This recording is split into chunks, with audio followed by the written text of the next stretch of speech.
Harry and Meghan announced that baby number 2 was on the way, making a big brother of little Archie.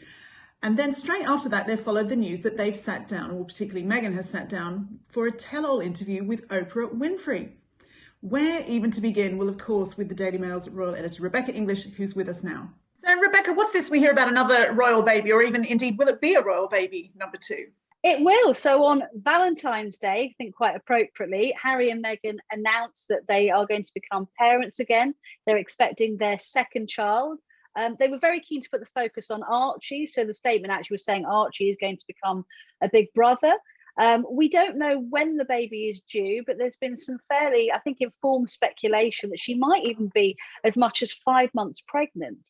So it looks like we'll be having a summer baby. Victoria, this baby number 2, do you get the feeling that this is something that's been planned for some time for Harry and Meghan? Absolutely. I mean, it definitely has. And, we do know that as well, because she obviously wrote that quite moving op-ed about suffering from a miscarriage in the summer. I think something a lot of people can relate to, and there was, a lot of empathy for them over that story. And, it's lovely that they've gone on to have another pregnancy and they're expecting a second child.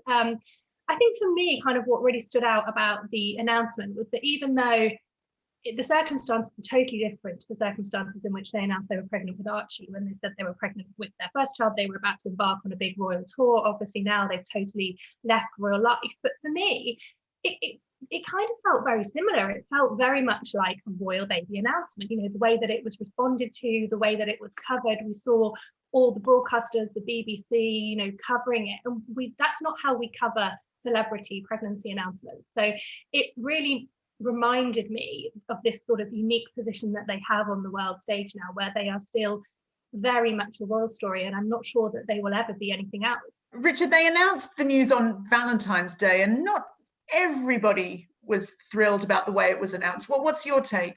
Well, wasn't this classic Harry and Meghan? In the past, we'd have what they would see probably as a boring old statement from the palace. But here we are, with a picture, a very Hollywood-style picture in their garden, announcing their news to the world. I mean, what's so fascinating about this baby is, he will be born in America, but he will be 8th in line to the throne of the British crown. So, I don't think we've ever had that situation before. It's truly, momentous in that way. And I thought the picture was so interesting, wasn't it? I mean, it was classic Harry and Meghan. Even the bare feet, Harry's bare feet. I can't remember ever seeing royal bare feet in any sort of formal picture, let alone an announcement of a new baby. And what I did find a bit odd as well was, Rebecca's talked about how in the statement, Archie was centre stage. But why wasn't he in the picture? It did seem a little bit strange, I thought. So hang on a minute. You said he would be in line for the throne. Have you heard what the sex of the baby is? No, sorry, that was a slip of the tongue. I should have said tut.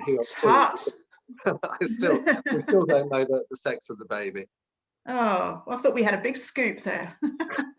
Well, I might just add one thing. I mean, Richard says normally we'd get a boring old announcement from Buckingham Palace, but I remember, and I think Vic probably will do too, when we found out that Meghan was pregnant for the first time. We were all in Australia waiting their arrival for their big first, tour together as a married couple. And their head of press had an accident that was back in the UK, and we'd all arrived for a pre-tour press conference. And we were told that he needed to speak to us as part of a conference call. So, I mean, all the cogs started turning. We were pretty sure what they were going to tell us. But no one could do this call properly. So we ended up with a phone in a coffee cup to try and magnify the sound to all of us, all crouched around the table with our ears pinned to it, listening to the news coming back from England. So I just wanted to mention it, because I don't think royal baby announcements are always that straightforward.